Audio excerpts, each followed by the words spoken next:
The origin story of 1980. Today I want to talk a little bit about why 1980 and how it came to be.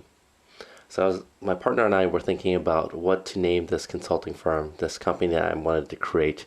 We came up with a lot of good ideas around visioning, kind of creating path to the future, something about strategic planning, and we came up with a little different combinations. And many of them were not available. It's already registered as a domain name, not available. And so we both then looked at different iterations on numbers and different concepts, and ultimately landed with 1980. So it's 19 spelled out with the number 80, and that represents the year that both of us were born, 1980. Now, the uniqueness of that year is that we are both Zennials, and it is a cusp generation between Gen X and Millennials. And so for me, I grew up in a world where I remember using the white pages, yellow pages to make phone calls. I remember a world pre-internet. I remember a world before cell phones existed in this form. And we lived in a world where dial-up modems, the internet was just coming about, and we were completely fascinated by this analog world.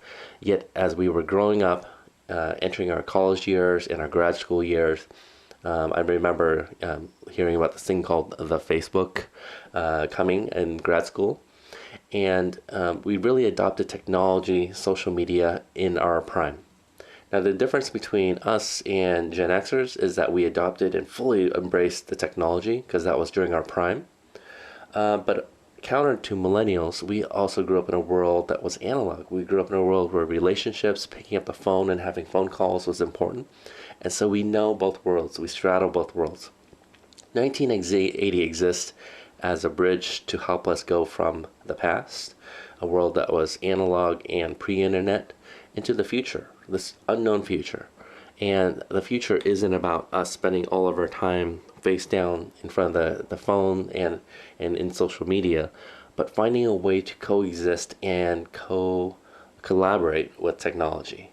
As things are exponentially getting faster and faster, how do we bring back some of that learning from the analog world, relationships, working with humans, interacting with other people, and bring it into this digital age and embrace all of it together? So we believe that 1980 will be a part of that journey in helping bridge it, but we believe in a world that's going to be incredibly positive. And so the origin story of 1980 is it starts with two people in a cusp generation really believing in a positive and optimistic future. We will be sharing a lot of our opinions and our perspectives and our vision for the world. And I gotta say, it's gonna be really exciting. So thanks for coming along this journey. Definitely hit subscribe and give me a like along in this journey.